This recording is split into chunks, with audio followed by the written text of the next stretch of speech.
Hey everybody, welcome to the channel. If you're returning, thanks for coming back. If you're new, thanks for stopping in. So I had a couple of questions come up from that last FE build video where I talked about fitting the manifold.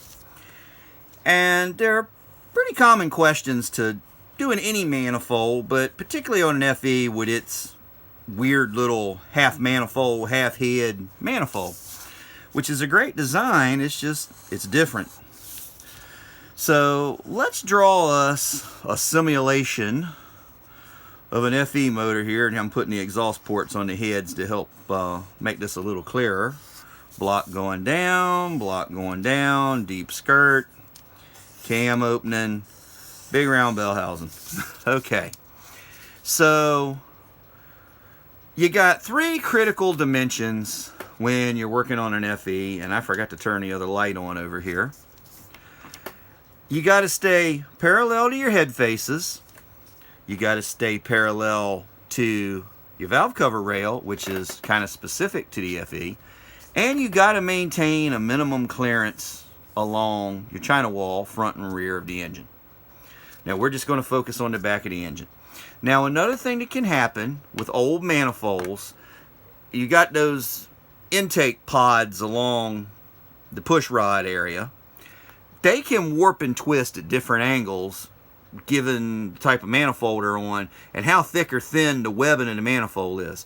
So you may have a situation where if you're looking at it from the top, and I'm just bringing this up because somebody did speak of it. Matter of fact, let me go ahead and draw. Let's say this is the front of the engine.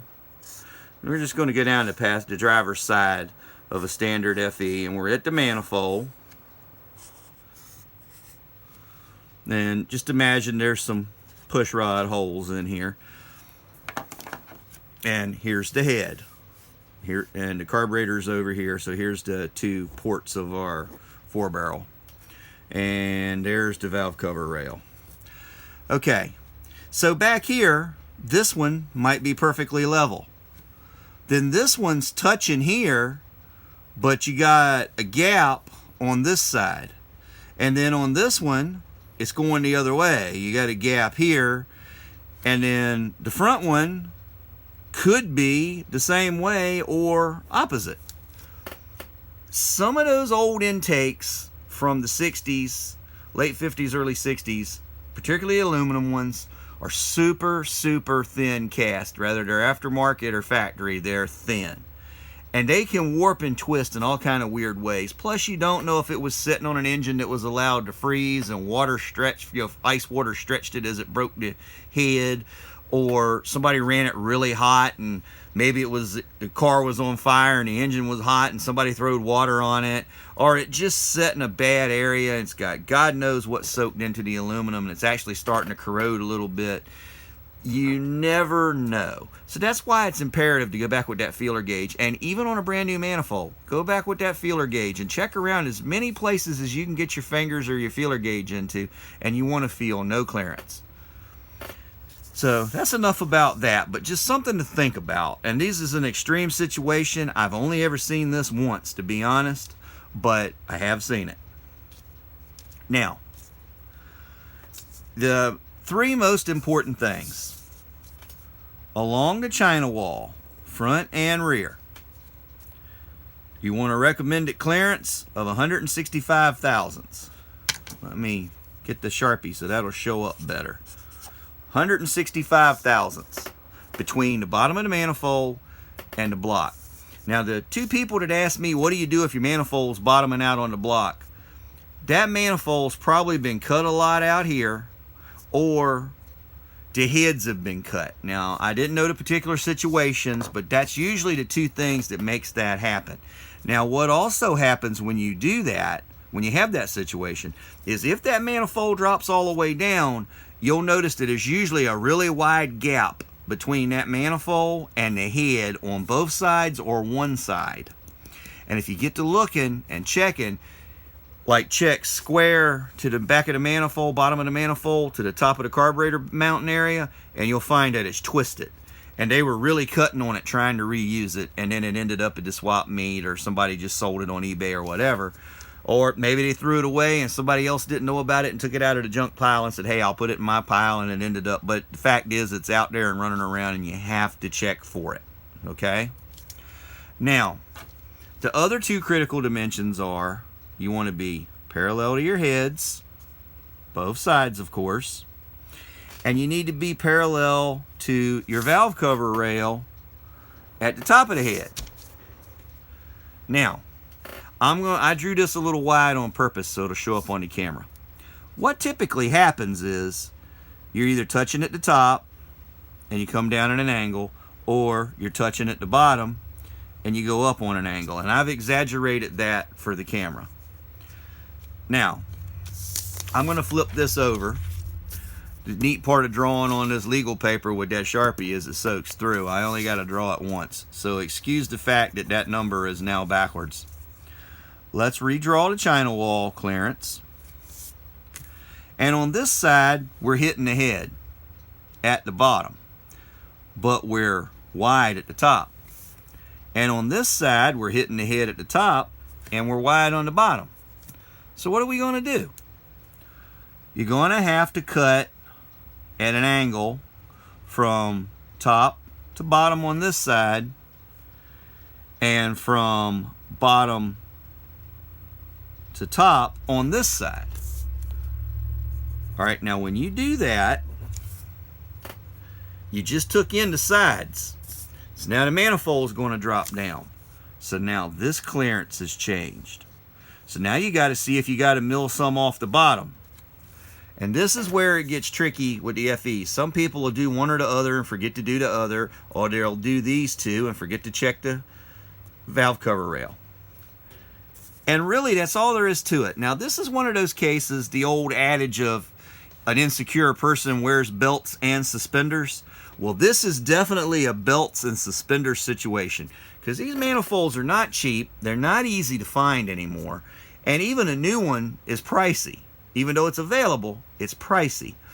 So you want to check everything 5 times. And I know I'm going overboard there, but please, you will not regret it later. It's the time you go once or twice, okay, we need to mill at 65 thousandths at 2 degrees, da-da-da. All right, if you're doing your own machine work, measure till your heart's content that you know the dimension and that you're cutting it right. If you're like most of us and having to take it to a machine shop and have it done, make sure you can explain clearly to your machinist with pictures, with marks, mark on the manifold, whatever you got to do to get it across to them how they need to cut that manifold. Now, another thing that can throw you off is your block can be twisted a little bit. Like, let's say maybe you bought a half-done project, or you decided, okay, I just had this thing machined like 2 years ago, and it's only got 15,000 miles on it, so I'm not going to deck it and all again to make the block last longer. That's great. But remember, it can twist. So you might be fighting a two-sided situation there. But the trick is to just get it as square as you can get it, as level as you can get it to the China wall, to the top of the head, and this distance here is really, as far as lining up here and down these sides, is the most important. You got some wiggle room down here. Like I say, 165 thousandths is a minimum. I've seen it at a 1/4 inch, and the people put RTV, put the cork gasket in there, and put more RTV, and it did not leak, and it ran like that for 12 years, 200 and some thousand miles, give or take. So that's what you're checking for there. Again, I'm going to say it one more time to stress the importance of it. Whether it's a brand new manifold or a used manifold, go through this procedure. Go through the pre-assembly mock-up. Use the sacrificial gaskets. Measure, measure, measure, measure. Enough about that. Now, the next biggest question I got was, hey, I got this real old rare C8X OE whatever twin 4-barrel Shelby manifold. There was only ever 4 made, and this one was sitting up on the shelf in some guy's barn, but we don't know what happened to it before then. And it's really grimy and dirty, and you can tell the car had miles on it, and it's covered in grease. But we're going to clean it up, and we're going to take it over to our buddy, the TIG welder, and we're going to have him weld up around the intake ports and across the top of the valve cover rail so that we got metal to work with so that we can save this manifold. Or we got this real old, highly modified manifold and it's been on 2 or 3 engines, and the same thing, long story short, the manifold's used up, it's warped, it's whatever, there's no cutting it to save it, the gaps are all too big. What can you do? I'm not going to tell you that you can't weld it up. If you can find somebody that can get it clean enough and is talented enough, preferably I would say with a TIG welder, to weld it up and get it back into a remachinable condition, it can be done. I have seen it done. But typically, and you know, this is where I say be careful. If you're looking at buying an old manifold and you already know it's got some issues and you can see where it's been worked on or repaired on, or it's highly modified, and you're suspect of it, walk away. You'll find another one or think of a better option. But if you just heart set on it, it can be done.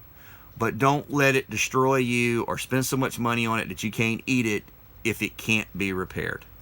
That would be the best thing to do there.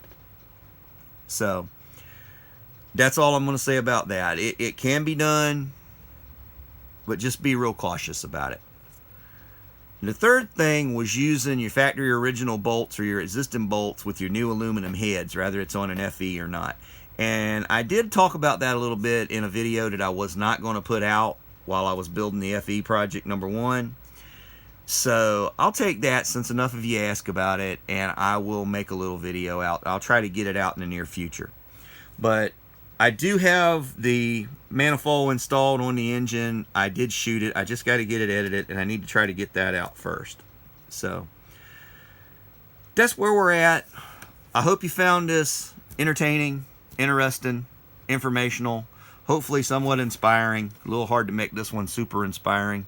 As always, practice your skills, learn a new one, turn it into craftsmanship, apply it to whatever aspects of your life you need to apply it to, because we all use our skills that we've learned, whether we know it or not, subconsciously, to do everything that we do. So, until next time, thanks for watching. This has been Fab Race Mod Repeat. Have a great day.